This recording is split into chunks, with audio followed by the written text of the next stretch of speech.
Good evening and welcome to tonight's live stream. I am going to get started in a minute. I just need to let everybody on social media know the stream is on the air.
Good evening, Kid Gravity Beyond. Good evening, D-Wood 78 Part 2.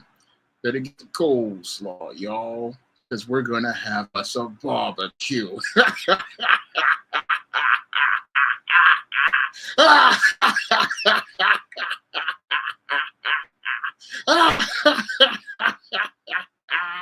It's going to be extra, extra crispy. Because tonight, I'm going in on just Pearly and the Manosphere men in crisis. And when I take a critical examination of the males that were a part of the Manosphere, they definitely fit the pattern and profile for beta males that I talk about in my book, The Man Crisis. Because it's clear to me that many of these males, while they were out here helping me promote the Man Crisis, were definitely needed to read this book. And I don't think that they got any of the information out of this book based on the dysfunctional behavior that they all participated in as related to just Pearly. Because when I look at their behavior, it fits everything that I talked about in the Man Crisis as related to beta males, because only a beta male is going to go out here and look to elevate a woman into a position of power above them. Now, this, I'm going to put up a link to the Man Crisis so you guys can get your own copy of this book, which transformed the lives of many Pookies out here and many other brothers out here, but it didn't seem to have an impact on the Manosphere. I don't know what happened with those brothers, because again, I went on Obsidian's own show to promote this book, but it don't seem to have registered or resonated with him at all or any of his followers, because they were the ones who, again, I went to promote this book with, but they didn't seem to get any of the information out of this book. But, you know, with many black folks, they don't seem to get information out of books. And I guess this book was just another piece of kryptonite to these Negroes, because they didn't get any of the information out of this book.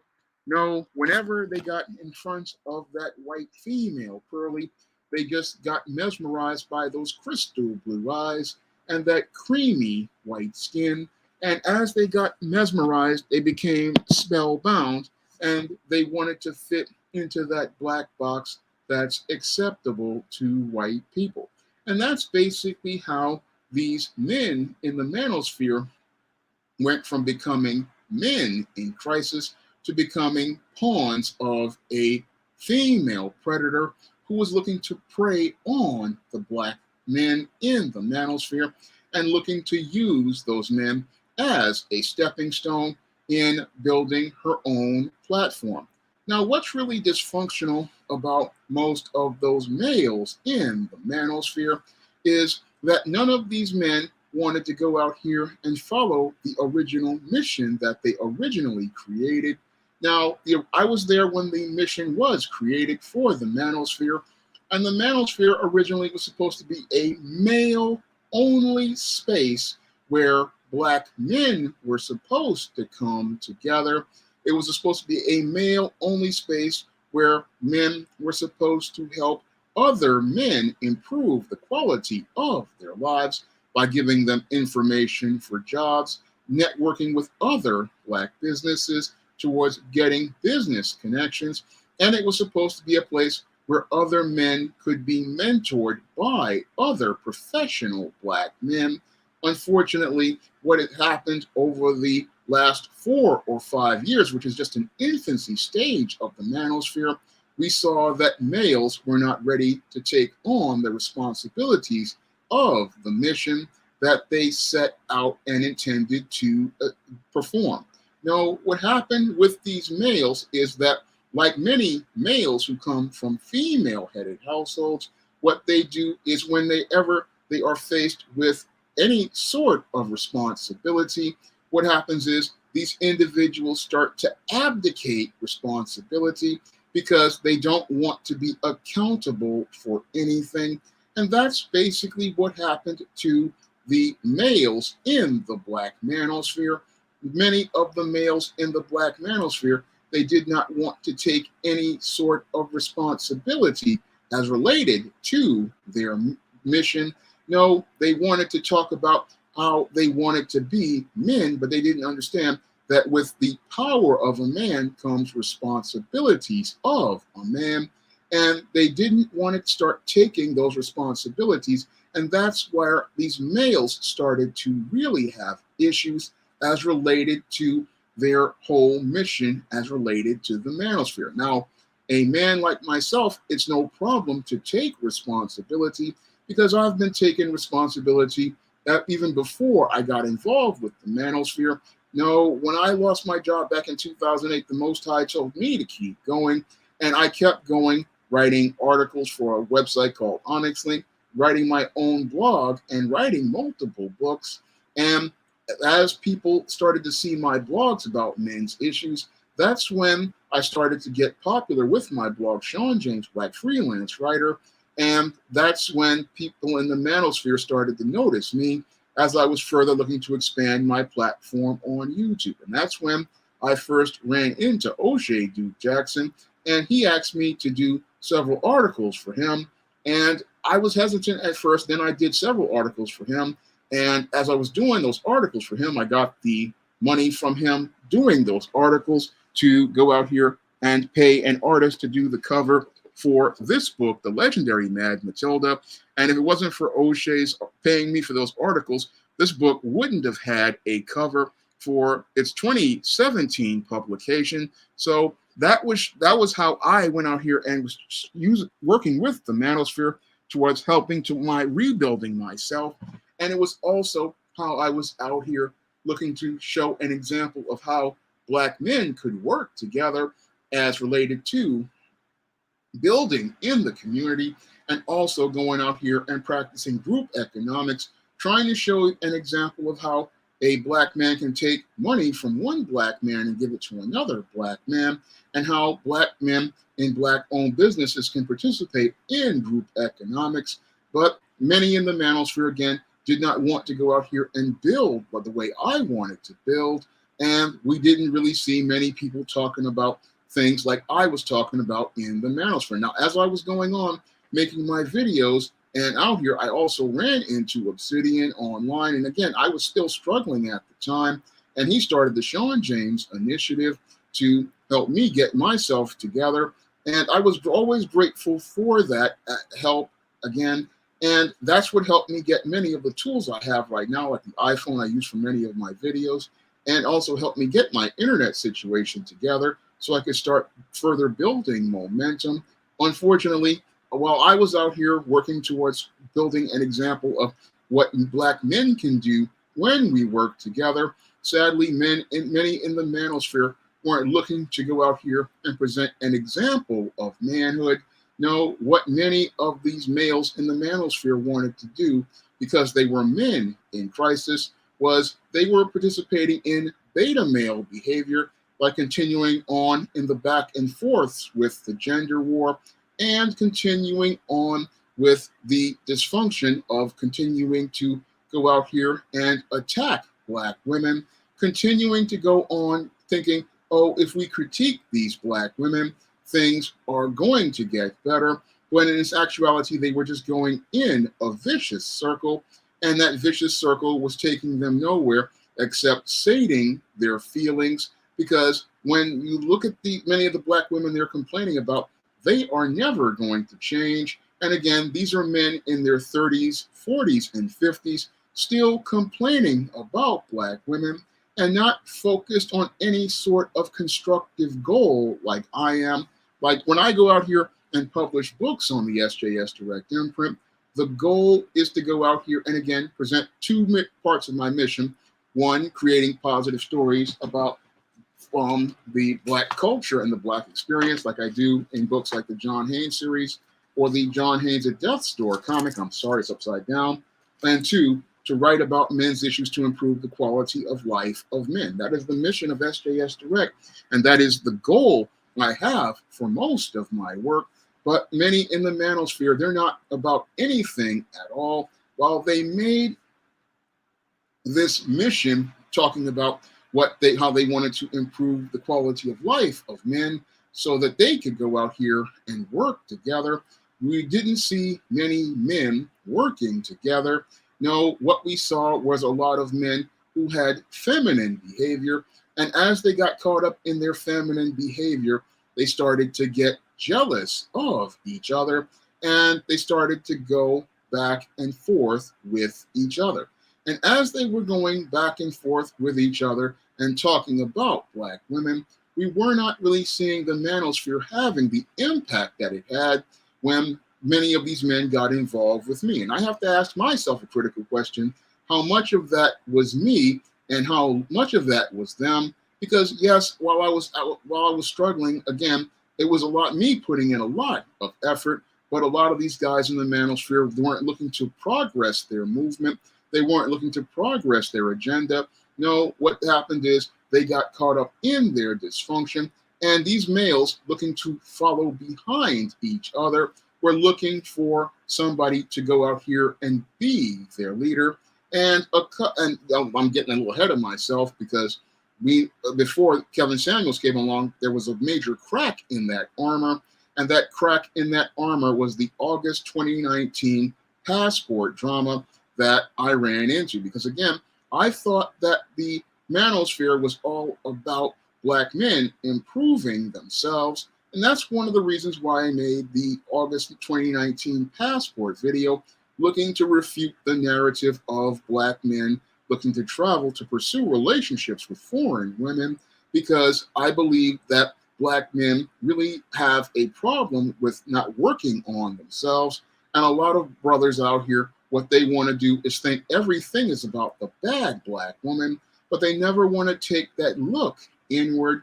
They never want to take a look inside of themselves. They never want to take that critical examination and say, hey, one of the reasons why I keep running into these ratchet women is looking me in the mirror. And that was a talking point I made in the passport video. But these males got so upset when I made that video, they rushed almost immediately to cancel their Patreons donations. They rushed immediately to unsub my channel. I mean, these males reacted so quickly it wasn't even funny. And these men reacted so fast, it just blew my mind that black men could just be this evil. I mean, the way they came at me was like they were on a rampage. And it really was interesting to me because Just Pearly sits with a white supremacist and basically talks down and talks bad about black people. And I didn't see that reaction from these black men as related to a white woman calling black people all sorts of talking about them in a racist way and saying all sorts of negative things about black people, like minimizing slavery, calling roots a mythology, and saying that Africans had a better work ethic than foundational black Americans who built this country. I never saw, I mean, this completely different reaction. I mean, you had black men going berserk because I had made the talking points that a black man going overseas to pursue relationships with foreign women is not going to work.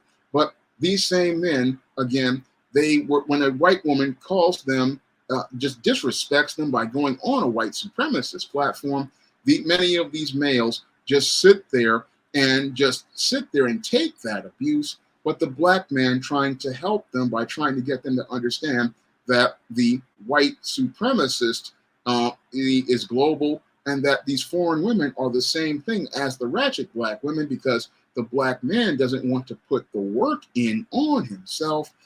He's the bad guy. He's the guy that everybody says is so bad. And again, he's the one you want to cancel. He's the one that goes from $238 a month on Patreon to barely $53 a month right now. And these same guys continue to support Just Pearly. And again, showing me how many of the men in the manosphere are men in crisis. And they are men in crisis because many of these men, they just keep looking for an easy gimmick or an easy hustle in order to try to move themselves forward, because many of these men just don't want to go out here and put in the work. No, many of these males, what they are looking for is for somebody to give them a foolproof solution. They're looking for somebody to lead them.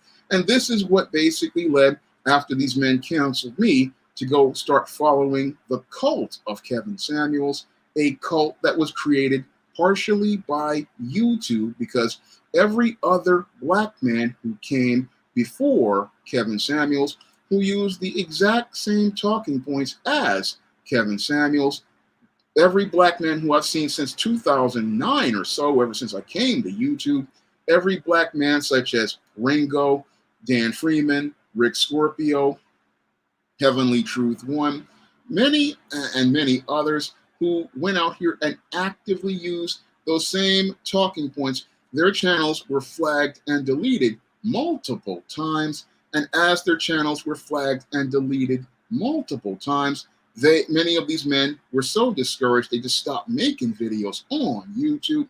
But you're telling me that Kevin Samuels, who uses the exact same talking points, he's the one, he's allowed to get to 1 million subscribers. And what happened with this is that you got many black folks who could not see the big picture, which is all about creating a narrative on YouTube and having a person being somebody they could control with that narrative on YouTube. So what they were doing with Kevin Samuels was they were getting a person to be the face of their narrative, and they were allowing him to rise in their algorithm, rise to get to the point where he could get 1 million subscribers, something other men who made, again, the same talking points, like Dan Freeman, Rick Scorpio, Heavenly Truth One, Ringo, and many others like Tommy Sotomayor, many of those same black men made the same talking points, and they weren't allowed to reach 1 million subscribers.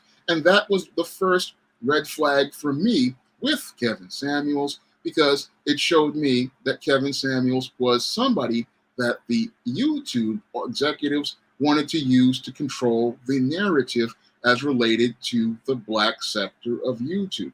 And the main reason why they wanted to use a Kevin Samuels to control the black sector of YouTube was because they saw that there was a contingent of black YouTubers who were out here and they were focusing on politics.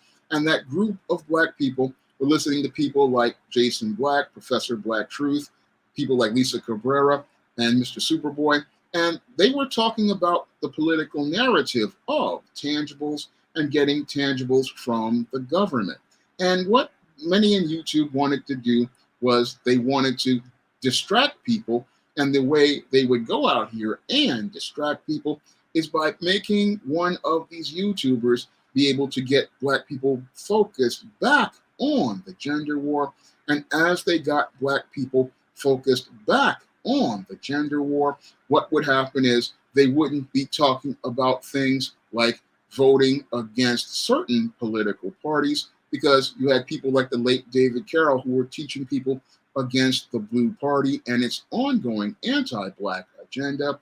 And you had people going out here and they were, again, talking about political stuff like reparations. You had people talking about reparations, and YouTube didn't like the idea of black people using the platform as a political base. And because they didn't like seeing black people use YouTube as a political platform to galvanize a political base, talking about tangibles, talking about voting for their own candidates and promoting a black agenda, what they did was find a nice distraction in Kevin Samuels, who was promoting the high value man gimmick.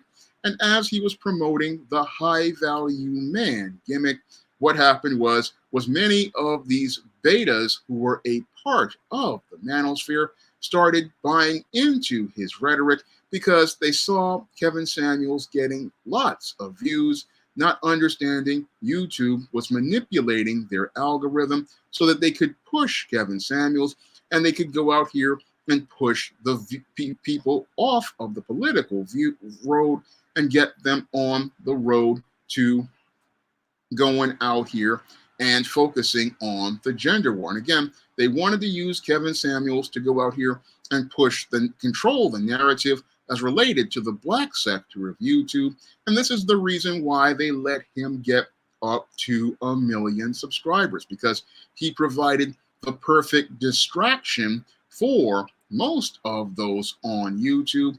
And as people, including even those in my own family, got caught up in his gender war rhetoric and got caught up in his high value man cult, what happened was you had black people getting off the road of black empowerment and getting them focused on a bunch of gender war nonsense. And as they got on the road to gender war nonsense, what happened was you got black people going back and forth. You got Kevin Samuels getting 1 million subscribers, and you've got these guys in the manosphere like Obsidians and your O'Shea's and many others going out here looking to follow Kevin Samuels. And they're following Kevin Samuels, creating a covert contract with Kevin Samuels, believing that if Kevin Samuels goes up and goes from becoming the 1 million subscriber guy to becoming mainstream like a Steve Harvey, he will take them with him.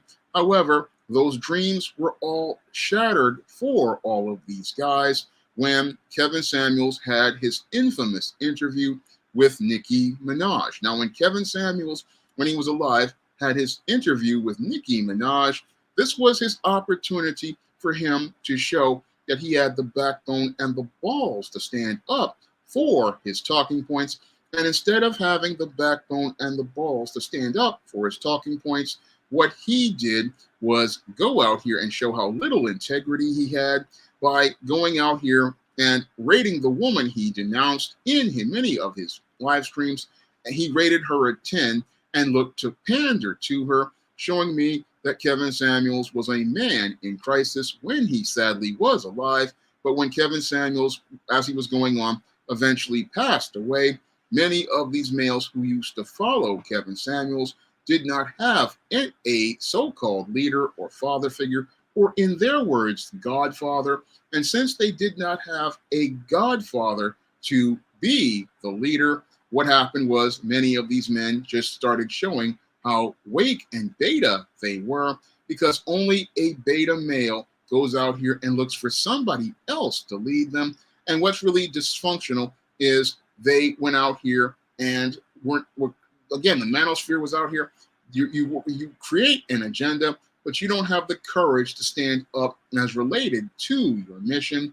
You don't have a courage to go out here and stand up for your platform. You don't have the courage to go out here and stand up for what you believe in. And you expect Kevin Samuels to stand up for you. But why should Kevin Samuels have stood up for you when you would not stand up for yourself? I mean, I found it sad that I could stand on everything that I said as related to the passport narrative and refuting that narrative. But these guys, when it came to standing up for all of the things that they said that they were for as related to the high value man and Kevin Samuels, many of those men could not stand for what they believed in. And again, showing the weakness of the males in the manosphere and showing me how these males in the manosphere were men in crisis. And they were men in crisis because many of these males some of these men were older than me, like Obsidian, who was older than me, could not stand up like a man and have the integrity to stand on his principles. But he's going to stand up for another man's hustle, which is Kevin Samuels' high value man gimmick, showing me that, again, he's a follower and not a leader. And many of these other guys, they're still out here looking to follow behind Kevin Samuels, believing that he is some sort of godfather, when in actuality, the high value man was nothing more than a gimmick meant to tell black males what they wanted to hear, make black males feel good, and make black males who had no really good relationship with their father believe that this guy was a man who knew what he was doing. But many men like myself, we know the difference between a male and a man. And a man who knows the difference between a male and a man knows that that high value man stuff is no different than those guys we used to see back in high school who were wearing the J's, who were out here wearing the Gucci, kept buying girls Gucci bags and sneakers, and playing the big shot. But many of these men had no substance as related to their character. They were all flash as related to their money, but had no substance. And when the pressure was on, many of these guys wound up falling completely apart. And that's basically what happened to the Kevin Samuels whole group of the high value cult. Once Kevin Samuels passed away, the high value cult fell completely apart. And this group of males in the manosphere, who originally, again, started their own mission to create a manosphere, started to wind up drifting. And as they started to drift, many of these cowardly males were looking for somebody else to elevate into their leadership position. And what they did was go out here and elevate this white woman, Pearly, into their leadership position. And that really cemented how pathetic these males were, because only an extremely weak group of males is going to go out here and elevate a 20-something white woman from Chicago who's living in the UK to be the leader of their so-called movement. How many movements do you see going out here elevating a woman into a man's position? Critical question I gotta ask those losers in the manosphere. How many organizations do you see elevating women into a position as related to a male-only space? You don't see this going on with any male-only group like many of those in the Muslim community. You don't see this going on with many of these white men. You don't see this going on with Asian or Hispanic men. No, when they create a male-only space, they create a male-only space, and they set a hard boundary for that male-only space, and they set that hard boundary, and when those women hear it's a male-only space, guess what? They respect that line, because those men look at that woman directly in the eye, like I'm looking at y'all right now, and they let those women know this is stuff that men got to talk about with other men. It ain't got nothing to do with you. and you need to stay out of this business because it ain't got nothing to do with you. That is how a man handles business. But these guys, they are just so desperate for female attention. What happened was you got guys like Obsidian, who again complains about black women, but shows his inner simp when he goes out here and hears, oh, there's some females paying me some attention. And he was the one who cracked open the door of the manosphere, and he started first letting in black women into this male-only space. And then after he started letting black women into the male-only space, what he did next was go out here and he started to listen to possibly some emails from Pearly. And as he listened to emails from Pearly telling him what he wanted to hear, this is where he wound up making the most dangerous breach in letting Pearly into this black male-only space. And that basically showed me that Obsidian is the weakest link as related to men, because again, any man of character, he's going to say this is a male-only space. And while it's nice that you want to sit here and say that you agree with us, this is not a space for women. This is a space only for men. And you can go out here and show your support by sharing the links to the channel. But this is a male-only space. That's what a man of character would do. Unfortunately, when you've got beta males who have not really had much attention from women, they don't know how to set boundaries. And when these guys see a white woman starting to pay them attention, what happens to these black males is they become spellbound. I go in depth more on this in my novel Spellbound, where I talk about how what happens is that you have a black person who, whenever they run into a white person, they look to fit into the black box that's acceptable to them. And that's what Obsidian and O'Shea and many others were looking to do. They were looking to fit into the black box that's acceptable to white people. And that's when they started buck dancing and bojangling and letting her in and saying, oh, a white person is paying attention to me. A white person is validating me. A white person is approving of me.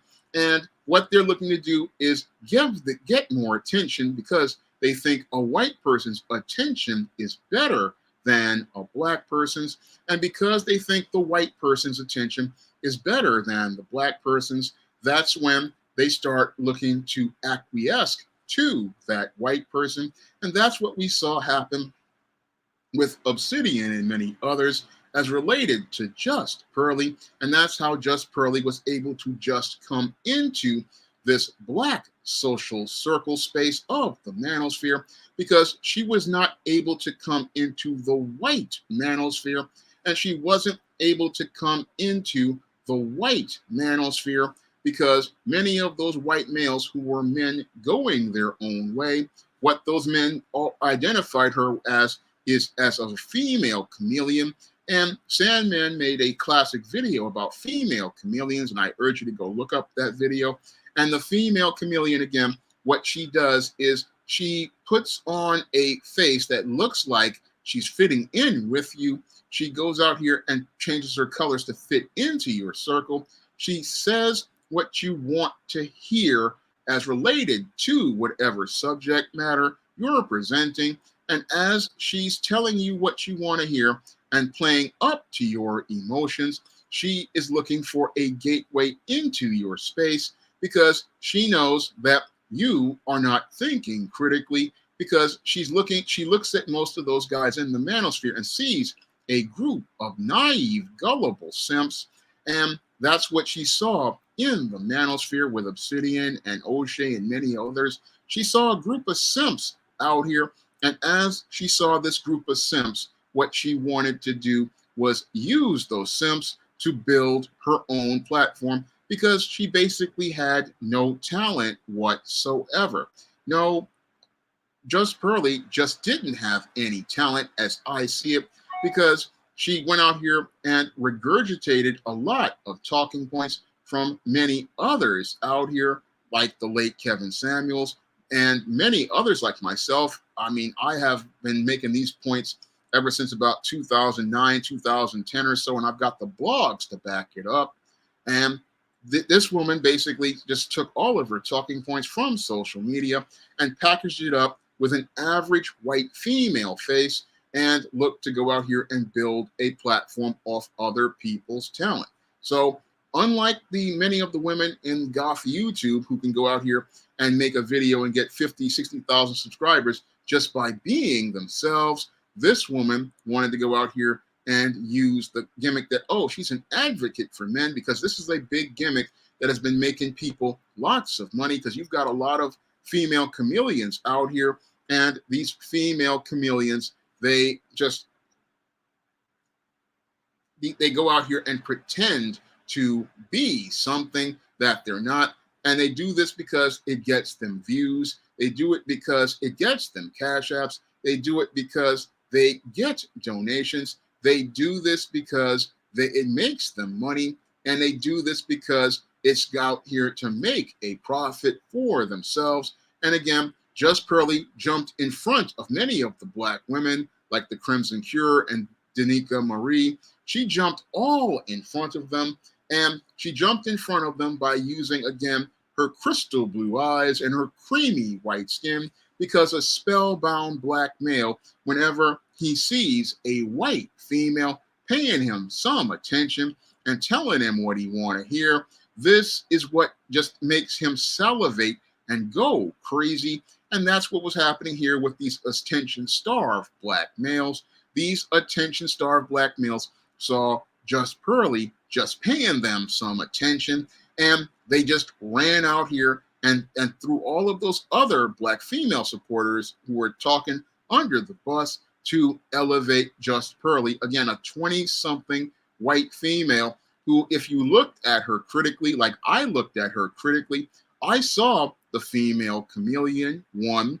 Two, I saw a woman who basically showed me that if she's moved to England from a place like Chicago, it's telling me that she could not compete in her own city because, again, she's an average-looking woman with an average body and an average face, and she's not going to be able to compete because, again, when you're a whack chick, you can't compete against other women who have other assets and things like self-confidence. So she's out here, she can't compete. So with as related to getting the white men in America, and so she's got to move to England, and she moves to England and again builds her platform. And when she builds her platform, by hiring Africans, and goes out here and looks to target Black Americans. And she's targeting Black Americans in England because, again, she can't make it in England with white guys and on a white platform talking about white subject matter, because all those, to compete with all of those white girls, she doesn't stand a chance. So what she does is come to the Black community and go to the simps in the Manosphere. And as she goes to the simps in the Manosphere, she presents herself as this ideal unicorn, also known in many Manosphere, not even Manosphere, men going their own way circles, as a Nawalt. And the Nawalt, which is known as not all women are like that, the perfect unicorn. She sells this gimmick the same way Kevin Samuels sold his gimmick. And this gimmick it gets over with guys like Obsidian and O'Shea and many others because it stimulates Black men's emotions. And again, many Black men are emotional because, like the females who raised them, they are not taught to think critically, because when you think critically about a woman like a Just Pearly, you ask a critical question: why is this white girl coming to our platform? Why is this white girl agreeing with me on my platform? Why is this white girl talking to us when white folks don't really watch Black channels? These are critical questions that people ask because, again, I'm a guy out here. I get I got white folks reading my books and reading my comics. But again, when somebody's just coming out here out of nowhere and just saying, oh, I'm so happy, I'm so into you, that's a red flag for me as a creator. It's a red flag for me because it's telling me, okay, there's some ulterior motive here. Yes, there may be people who are fans of my content all over the world, but I've never seen anybody come to somebody like the way they did. Just Pearly came to Obsidian and all of these other Black content creators. And again, that was a red flag for me, and it was a major red flag for me because again, white folks ain't that hard into Black people's content and subject matter, but those who are desperate for getting into white social circles, what they will do is go into Black social circles to start building the base for their platform. And this was something that I saw way back in the late 1990s, not the late 1980s, early 1990s, when Fox was struggling and Fox was not doing well like they expected. Now, the Fox network, when it first started, they had 4 shows, and they had Tracy Ullman, they had Duet, they had Married with Children. I think they had another show. And the whole thing is that many of those shows were struggling. And what really helped the Fox network build its momentum was the Black shows like In Living Color, Martin, and Living Single in New York Undercover. And when they saw the Black audience building up and doing well, that's when the Fox network started to get strong. And the same thing happened with the WB. WB also started using shows like the Wayans Brothers, Jamie Foxx, and other shows. And again, they built their audience up. And then once they started to get their white shows like Buffy and Dawson's Creek and all these other shows, what they did was they went out here and they started to cut their Black shows. So they used a Black audience as a springboard to go mainstream. And then once they went mainstream, they dropped their Black audience. And that's exactly what Just Pearly was just getting ready to do to the Black audience that elevated her to a high status. And that's what she was getting ready to do once she got that 1 million subscribers. What she wanted to do was look to monkey branch to another group of a white audience, and she wanted to monkey branch to that audience because she already had those million number that was considered as being statistical big audience for her, and even more so, she had an audience that she could go out here and say was her major base. So she wanted to go out here and look to monkey branch over to this white mainstream audience, and she really wanted to go to this alt-right audience because she had already gone as far as she could with the Black audience. So what she wanted to do was move monkey branch over to this alt-right audience, believing that she could go out here and use that 1 million subs to go out here and get herself some of that alt-right support, and what is considered to be the really big money, which is all of those alt-right dollars, because all of the alt-right audience that Donald Trump has and that is on platforms like BitChute and Minds and Gab and Truth Social, that's a huge audience. And Just Pearly just wants to migrate over there because what she wants to do is take that base of Black people and use them to create her base for the alt-right audience she wants to build. So basically what she wants to do is make herself into this alt-right darling, and that's the main reason why she went on Nick Fuentes' platform. Now, anybody knows that Nick Fuentes is a racist and a white supremacist, and the only reason why you would go on the platform of a racist and a white supremacist is because you believe and support white supremacy.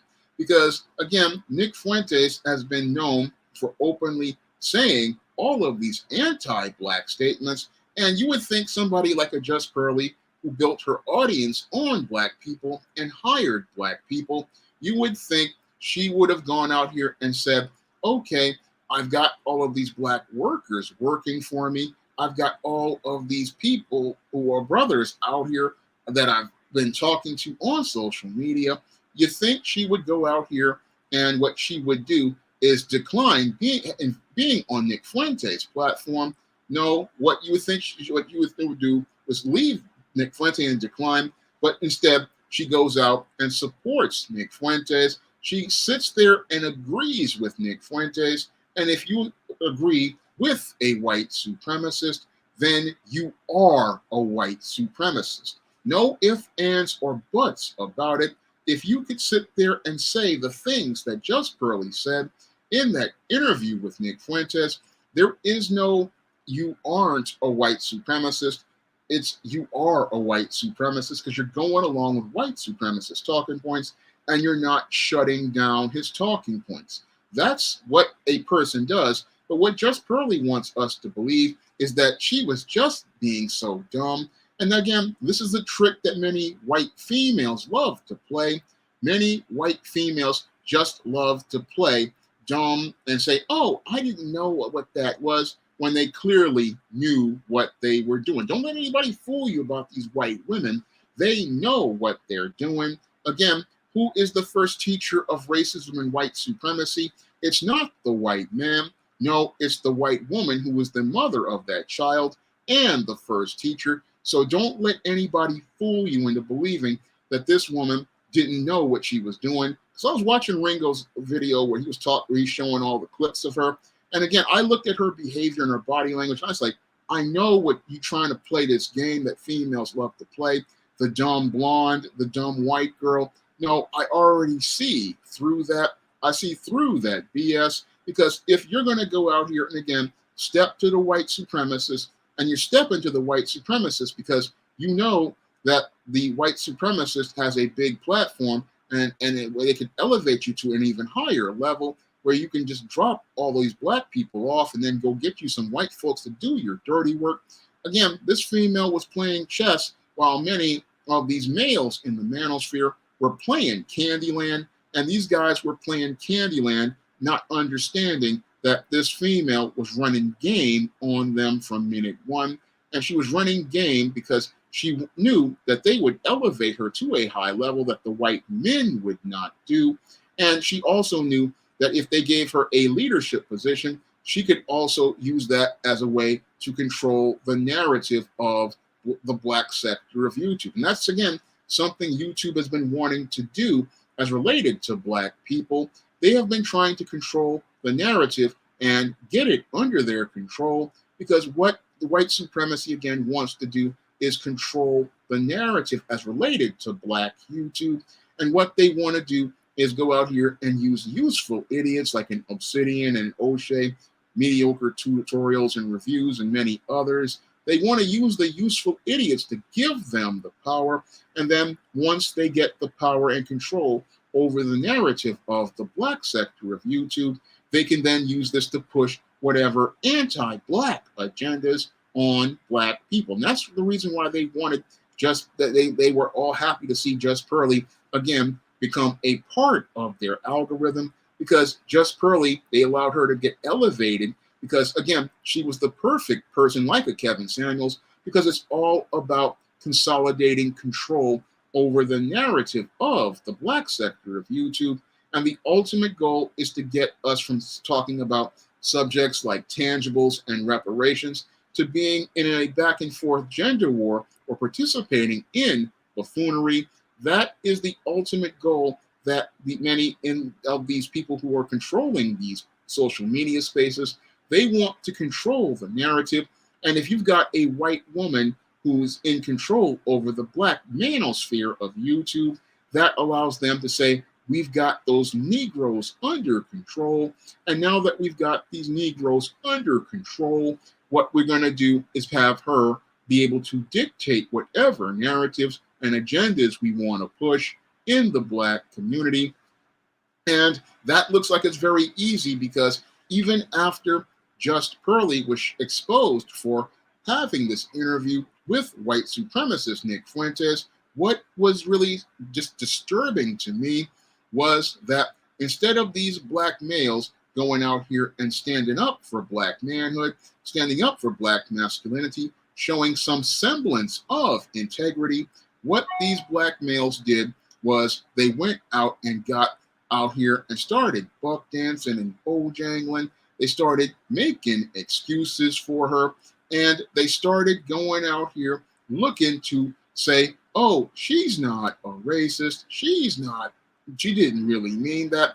Again, do not let the white supremacists come at you with their weasel words. Do not let them come at you with these glib statements. A lot of these people, when you hear them the first time, believe them.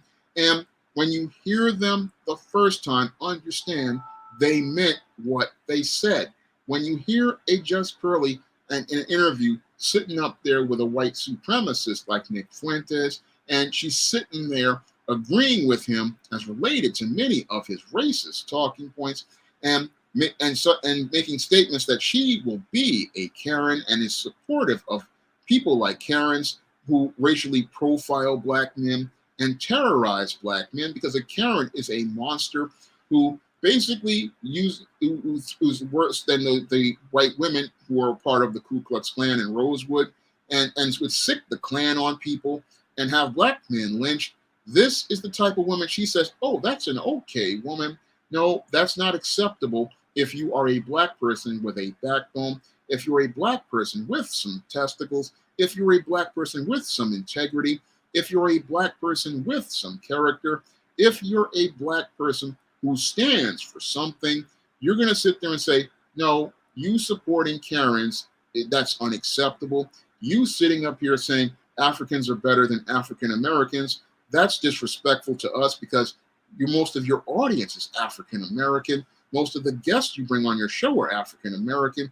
And for you to say an African has a better work ethic than anybody, again, that I take very personally, because, again, I practically work every day making videos. I work every day going out here creating 2 to 3 videos a day, in addition to writing chapters of over 80 books and a comic book.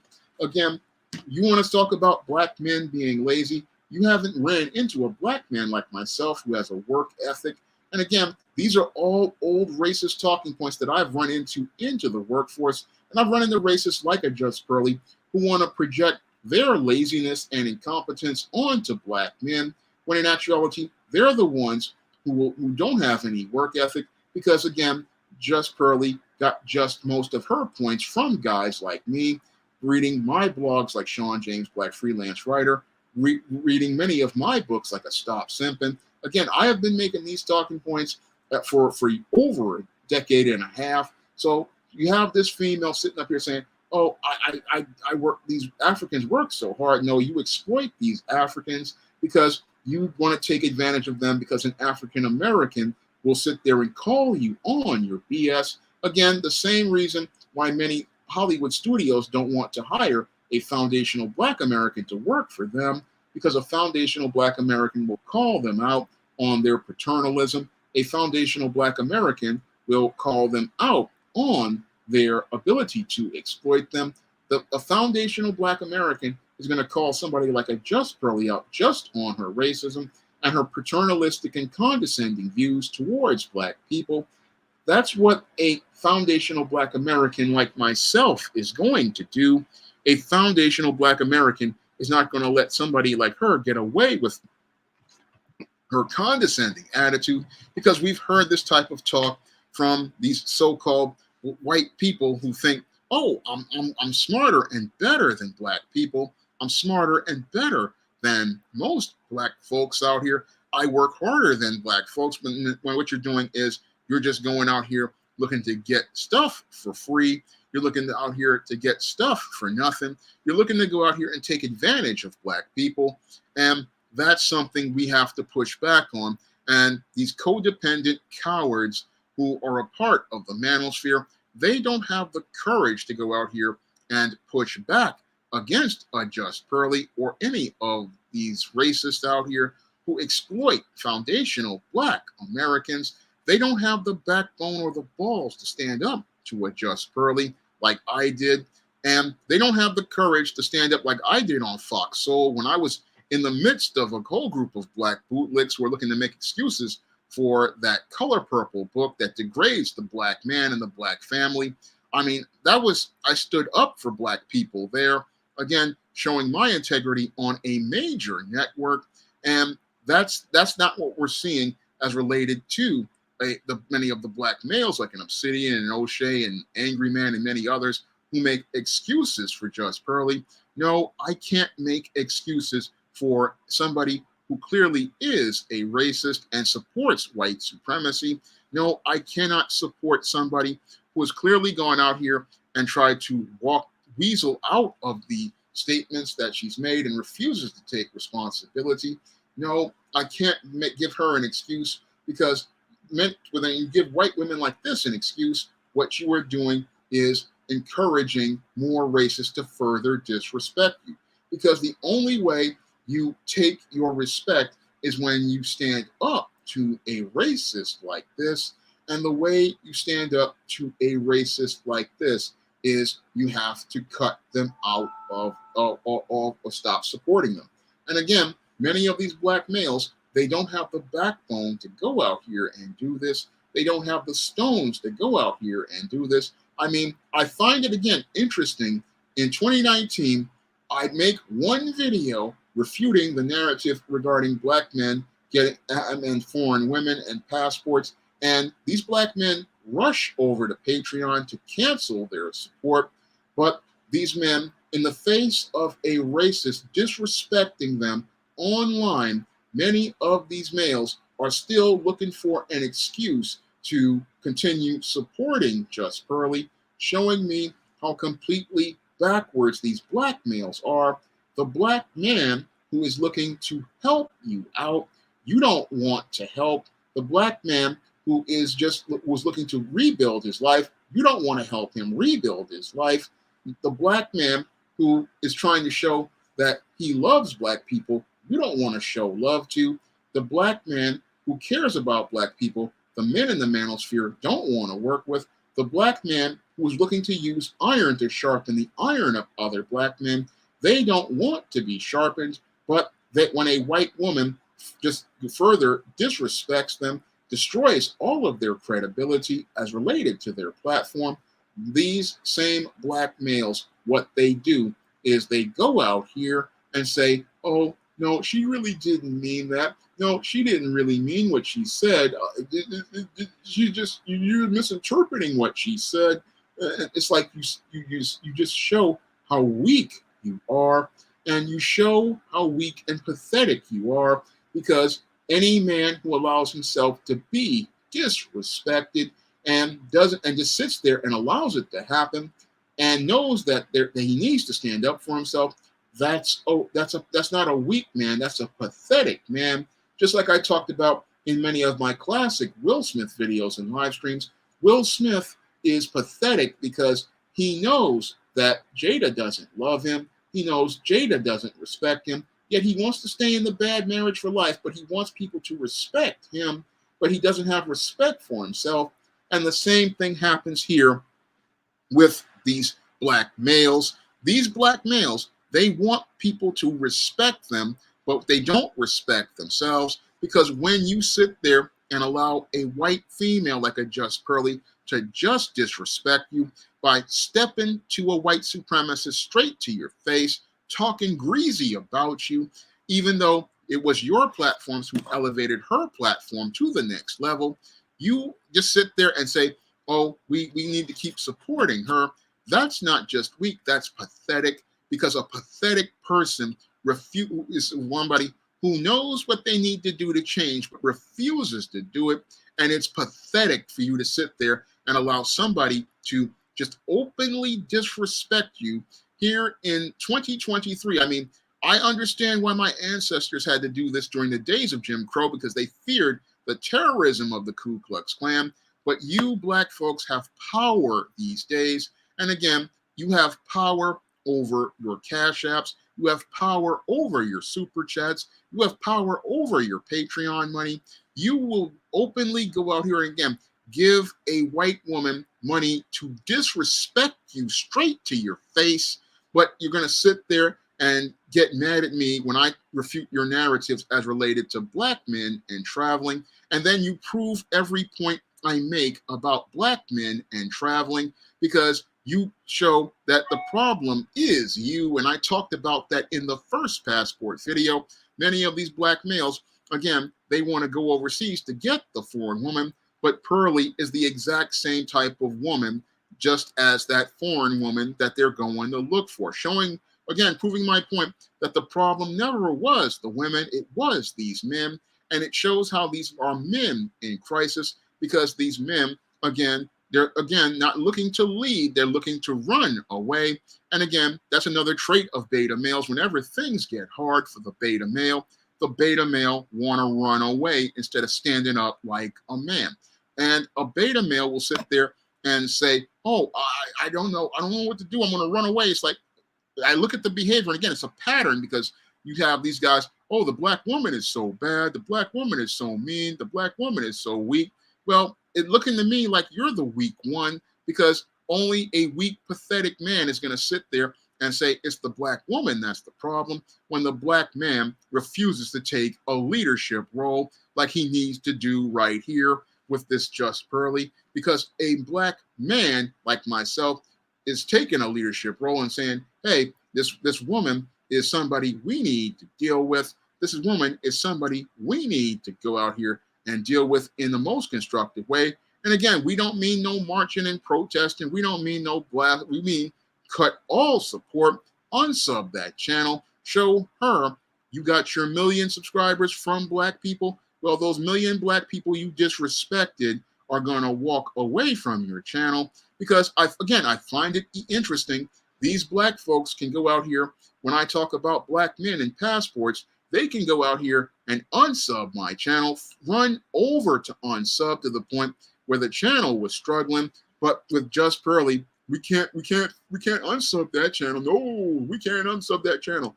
That Miss Ann channel, we can't unsub that channel. It's like that's just cowardly as I see it. I mean, you're sitting there talking about, oh, you want respect. You want to be seen as a respectable man. No, you're not looking to be respected. You're pathetic. You're just sad. And again, I look at these black men in the manosphere, and again, I thought that these were good brothers that I could go out here and build with. Thought these were good brothers I could go out here and work with. When I look at these black males, again, I've been shaking my head at them since 2019, because they show me that they're not ready to go out here and stand up like men. And again, they were showing me that back with the whole passport debacle, because that whole passport debacle showed me that, again, when you have a man saying, hey, you need to go out, instead of running towards some other country to somebody else's woman, you need to start focusing on how you're going to lead as a man. These guys started to get upset and say, oh, it's the black woman, it's the black woman. No, we're seeing that the problem is many of these black males aren't ready to lead like men, because it says something about your character when you go out here and you make excuses for a woman who is sitting and interviewing with a racist. When you sit there and make excuses for this woman, the way Obsidian has done, the way many of these other men have done, I cannot sit there and say that you are even men, because, again, only men in crisis do this type of behavior, because they are cowards, because they are afraid of challenging a female authority figure, just like their single mom. And that's the big problem with many of these males.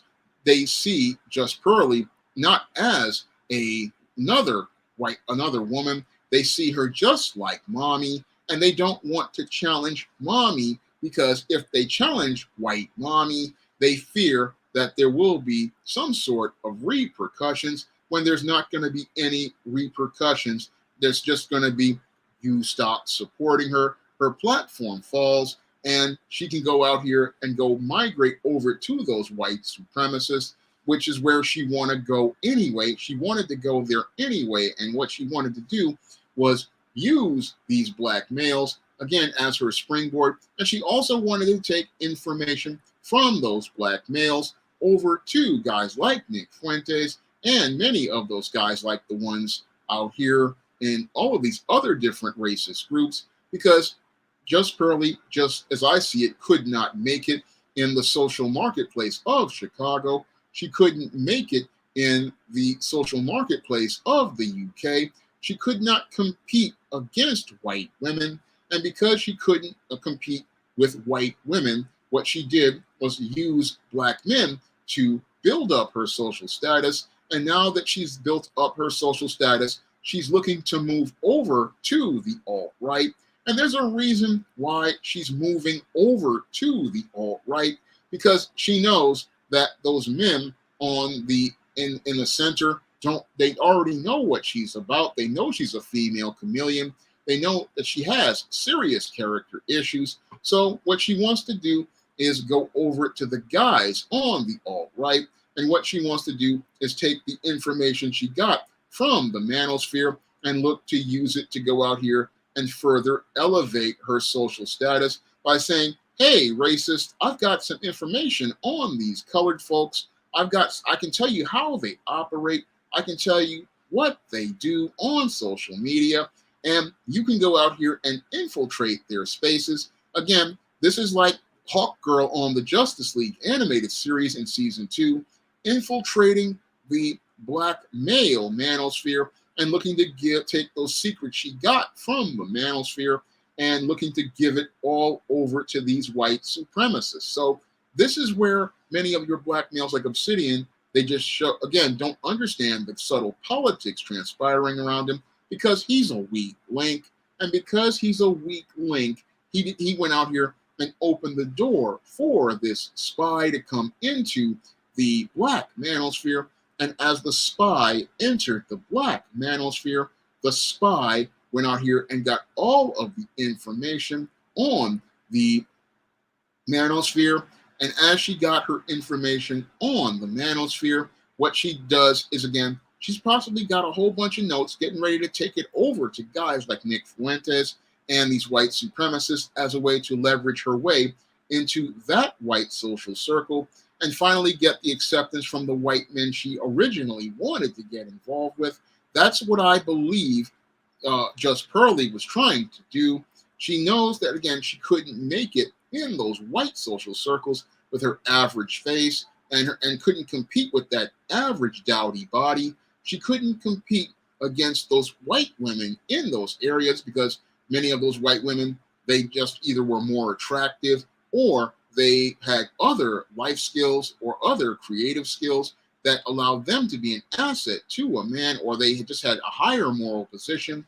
And she went to the black males who had low moral position, because a lot of these males who are on these social media platforms, again, they have low moral position, they have low values, they're chasing clout because they don't have a mission, they don't have a direction, they don't have a plan for where they want to go. Again, all they know is, I'm mad at black women, I'm angry at black women, black women, black women, black women, and they're so caught up in their feelings about black women that they're easy to take advantage of.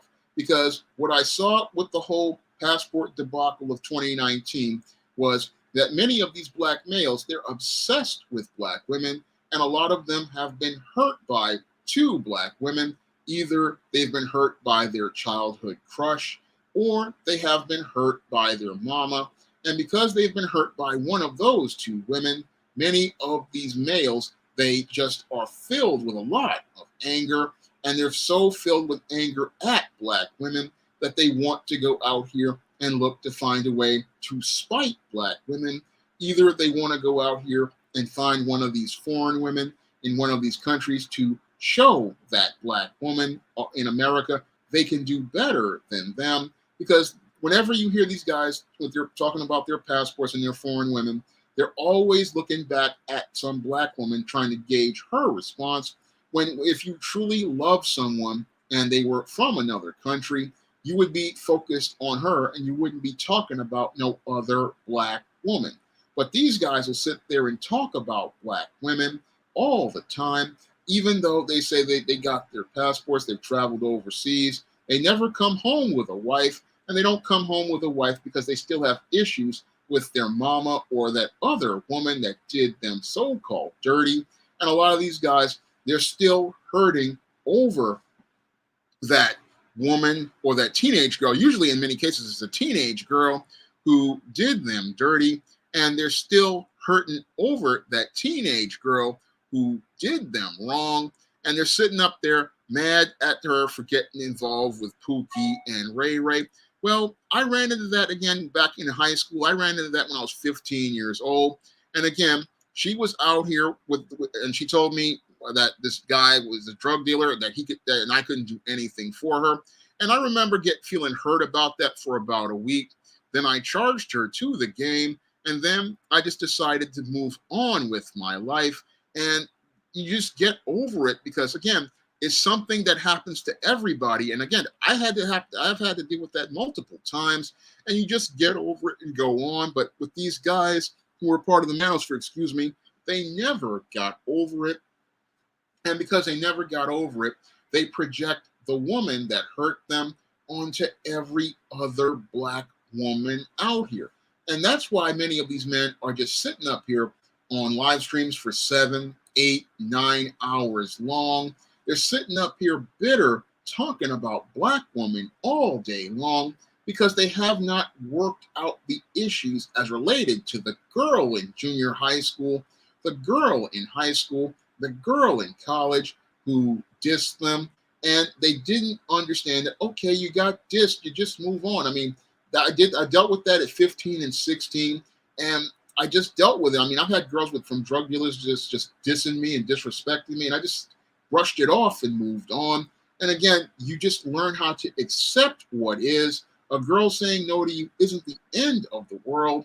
And that's why I'm able to write books like Stop Simping, because I want the young brothers to understand that, yeah, girls are going to say no to you, and you're going to hear no more than yes. And hearing no is a part of life. I mean, you're just going to hear no all the time. And after a while, hearing no so much, it don't faze you at all. But with these guys, they're just still holding on to all of this hurt. Like Obsidian, he just gets so emotional over black women. And again, when I listen to him getting emotional over black women, I just see a guy who's just been so bitter for so long that he doesn't see how it's eating him up. He doesn't see how it's twisting him on the inside. And he doesn't see how it's making him very sick. Because what happens, as I've said before, is that talking about black women all the time, it affects your mental health, and it makes it where you become your own worst enemy. And that's what happened here with Just Pearly. She saw all of these vulnerable black men who are in their feelings about black women. And because she saw all of these emotionally vulnerable black men, what happens is she starts playing up to them, telling them what they want to hear, telling them, "Oh, you're a cool dude. You're I heard what you were saying, and I understand. I feel what you're saying." Again, and because it's a white person telling you that, oh, that they're validating what you're saying, what happens is these guys start buying into it. Again, they become spellbound, and they start thinking, "Oh, this black woman, this white woman is telling me I'm a good person. This white person is validating me." And that's what happens to these black males, like an Obsidian and many others.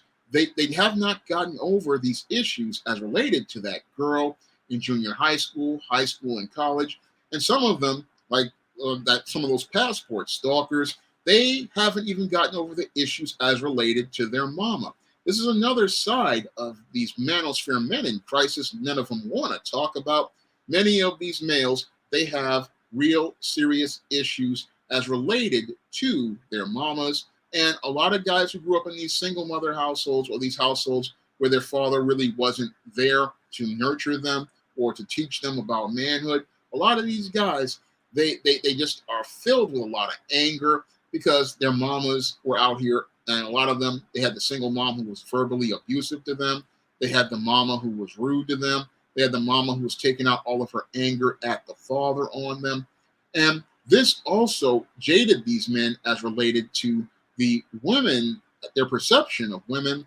And as their perception of women became more and more jaded, what happened was they started seeing the image of a black woman as mean, the image of a black woman as nasty. They started seeing a black woman as unattractive. And what they wanted to do was get away from black women because their mama hurt them. And because their mama hurt them, what many of these males wanted to do was try to find a substitute for the black woman.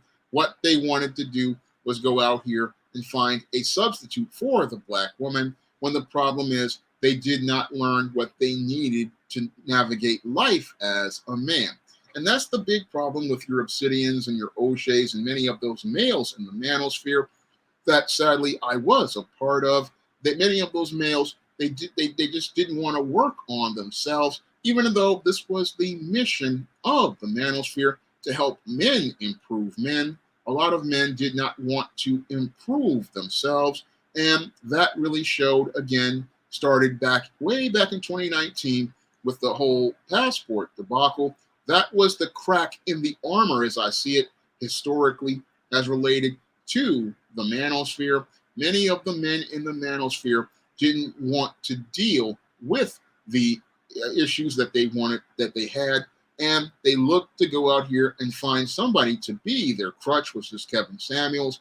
And when they lost Kevin Samuels, what they wanted to do was go out here and take Just Pearly and make her the face of their whole movement. Again, complete weakness as related to manhood, complete weakness as related to masculinity, complete weakness as related to character, and really shows that these men did not have integrity as related to their character, because a man who has integrity as related to his character, he will admit, okay, I've made a mistake, and I've made a couple mistakes myself as related to handling things in different aspects. So I understand I've made mistakes here and there, but I will own those mistakes, but I won't do like these guys did and just go, oh, I'm going to keep making excuses as related to a situation. No, that's weakness, because for you to sit there and again excuse a racist, that just shows everybody that nobody needs to respect you, because if you don't respect yourself to stand up for yourself,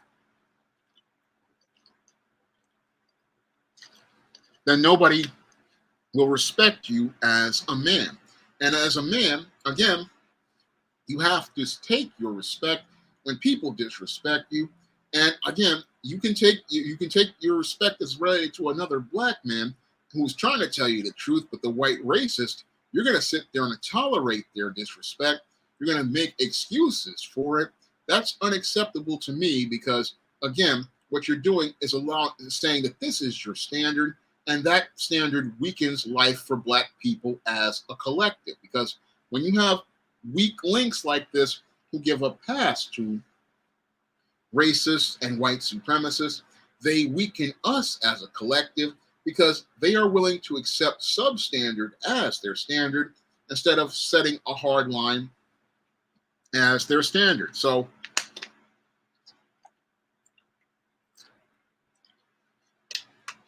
that's what really disgusts me about many of these black males. Again, they sit there and tell Just Pearly, okay, you can disrespect me, and all because many of these men create covert contracts believing, oh, this white person is paying attention to me. Well, I've had white women paying attention to me too. And I remember I did a blog called Why Real Men Avoid Single Mothers, and I had a white woman coming at me sideways, and I handled it by just ignoring that white woman. And I remember one time I did a blog, and this woman read my book, Isis the Beauty Myth, and she was getting upset because she didn't like what she read. And I didn't really care, and I wasn't even fazed. And again, when I look at a lot of those white folks, I don't really care what they think. Again, I'm not thinking about their approval. Again, I understand that my respect is number one, and that intangible is more important than the intention of white people. No, my thing is about my intangibles and how people treat me. And again, these guys, it's sad that they won't hold this white female accountable. This female sits there and gets away with disrespecting black people.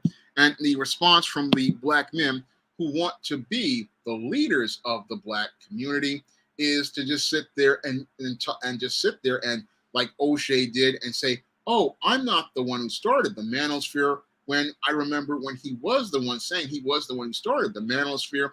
He was the one running the website for the Negro Manosphere.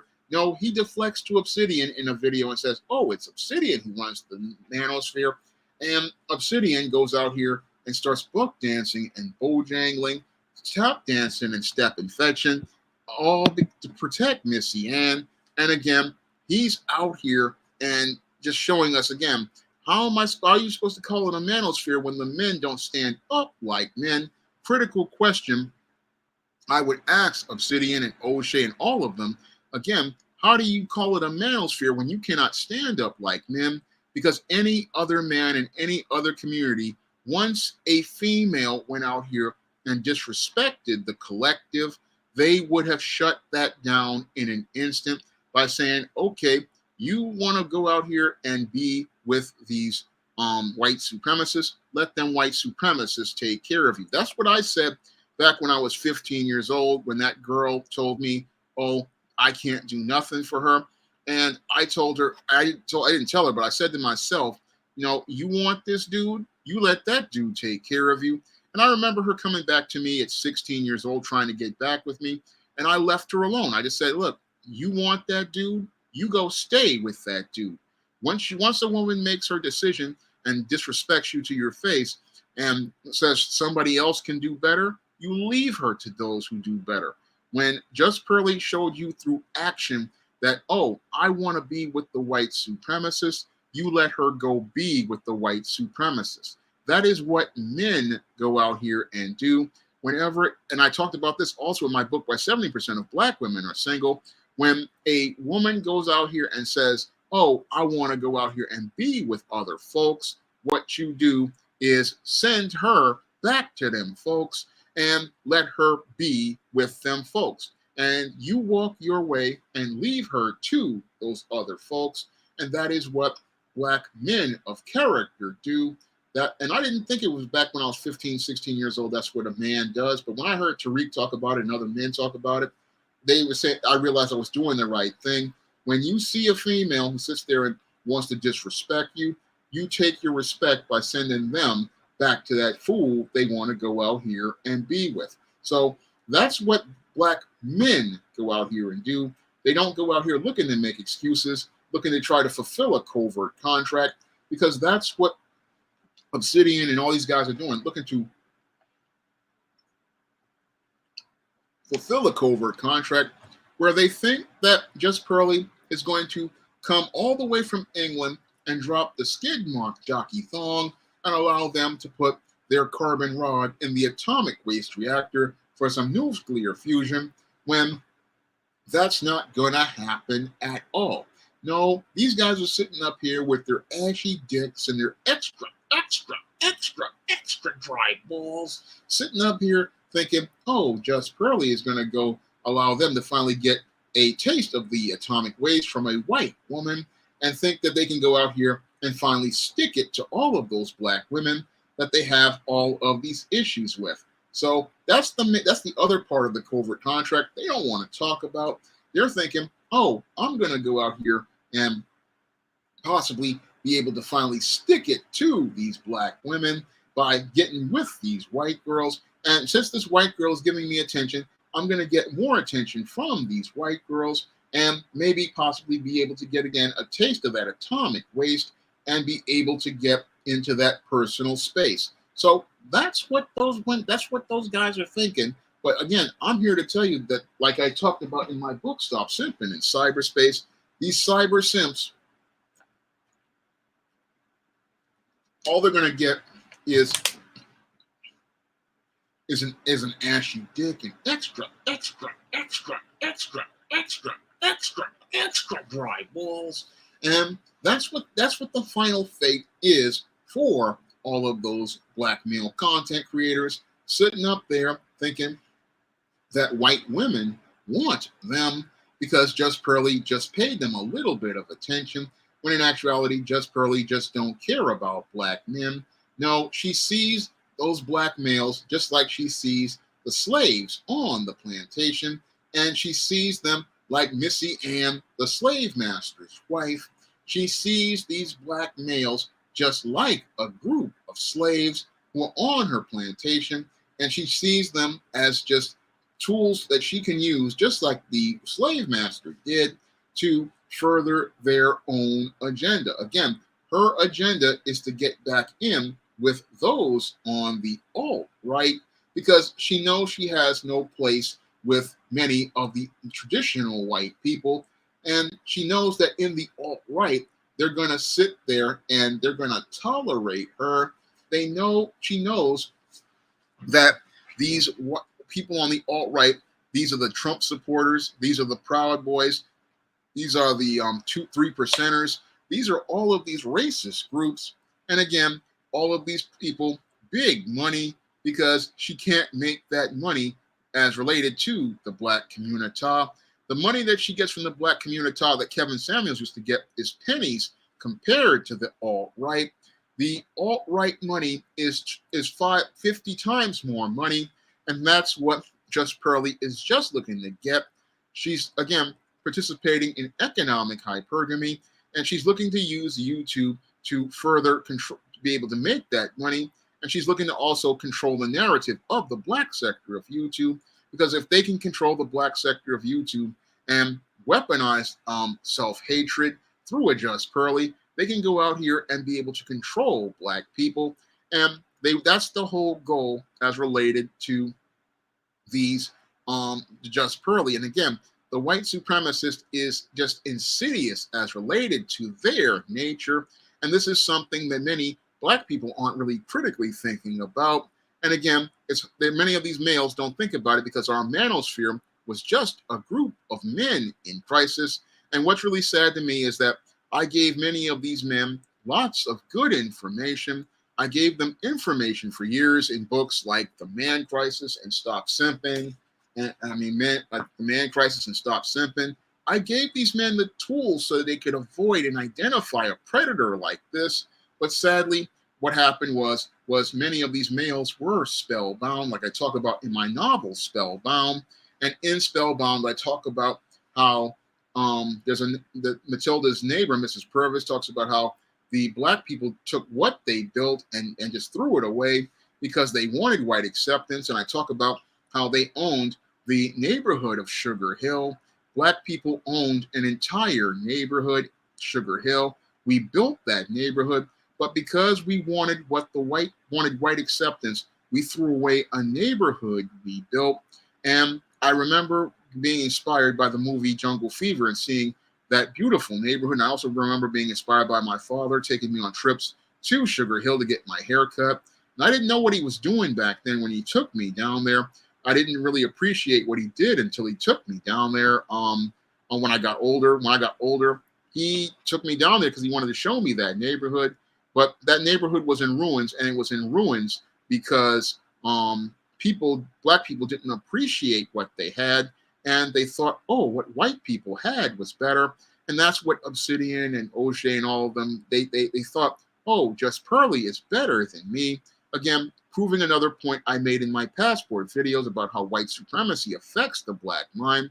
Because if you're thinking a person of another race is better than you, you have bought into white supremacy lock, stock, and barrel.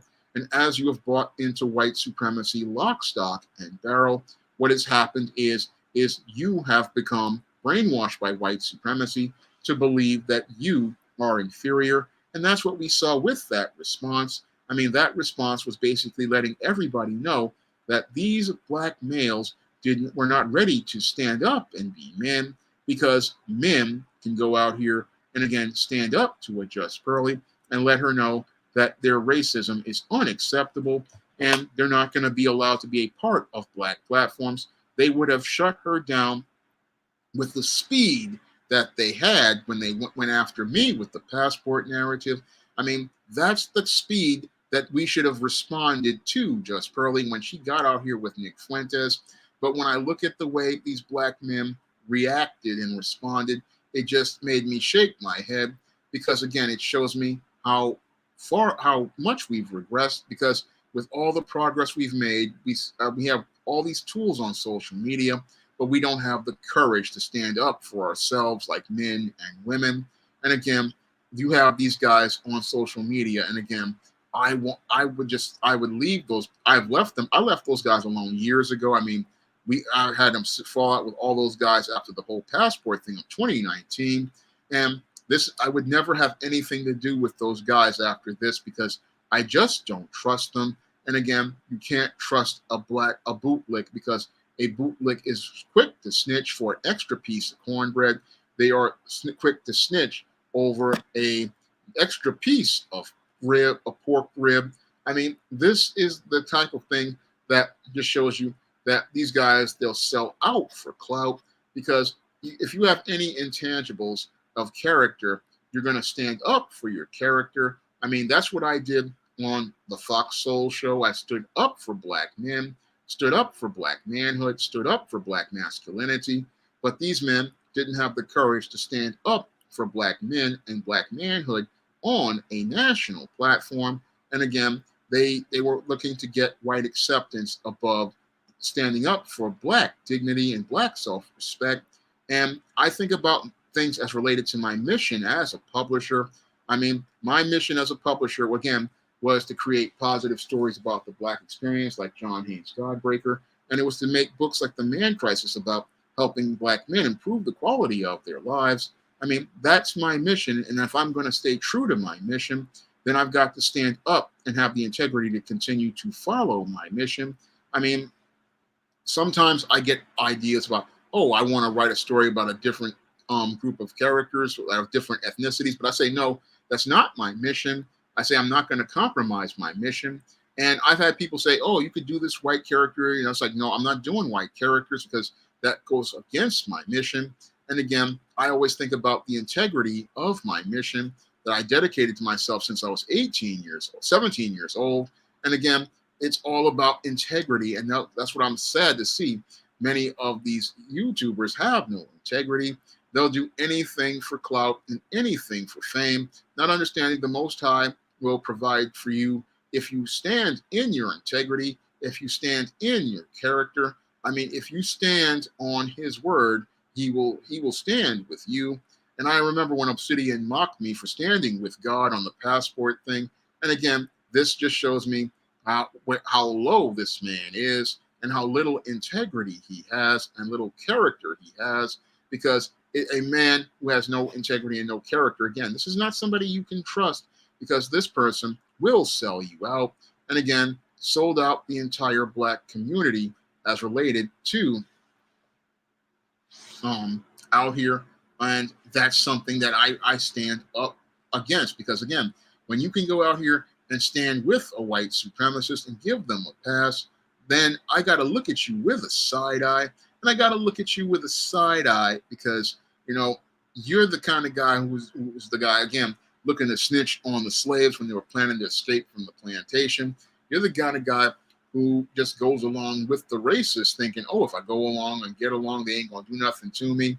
I mean, this is the type of black bootlick that, again, like Professor Black Truth says, you know, they break eventually, like S Represents pointed out. They break these tools. And again, these guys are so eager to be a tool that shows me, again, that they're not looking to be men and lead, but they want to have the power of a leader, but they don't want the leadership position. And again, showing me that they're not ready to do the work the Most High wants anyone to do. And again, these are not men. These are men in crisis. So, Sweet Onyx, which books do you want him to have? Because I got lots of books on the SJS Direct imprint.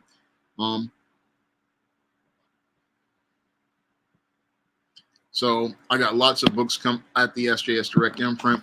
And you can find all of them on Amazon.com. I'm going to leave a link in the chat. The SJS Direct 2023 catalog starts today with John Haynes Godbreaker. And if you guys want to pick up John Haynes Godbreaker, you can pick it up today in paperback.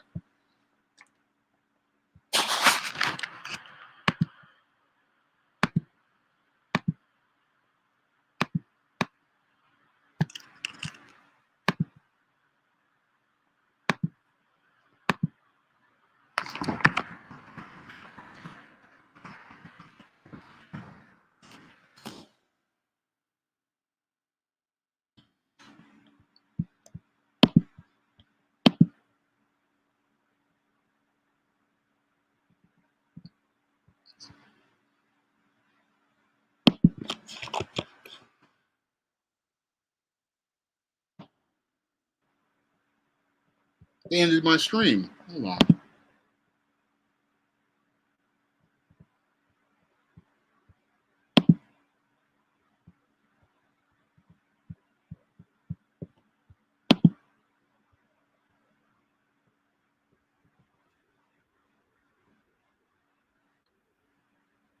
Okay. Is the stream going?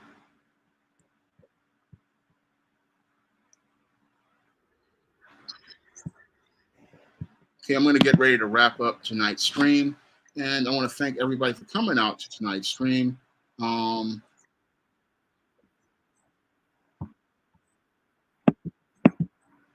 Just asking everybody to pick up the first book in the SJS Direct 2023 catalog, John Haynes Godbreaker. I'm asking everybody to pick up the Man Crisis. Both of these books are on Amazon.com right now, and you can find both of these books and my other 80 titles on Amazon right now.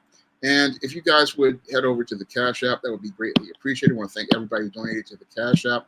That's also greatly appreciated. So I'm going to get ready to wrap up tonight's stream. I've got a story I've got to write, and I've got John Haynes 87 to edit, and getting ready to announce something big on John Haynes 87. So that will be coming up in the post section. So again, I want to thank everybody for coming out to tonight's stream. Thank everybody for being on tonight's show, and I hope you'll be there for next week's show. Everybody have a great evening, and everybody have a good night.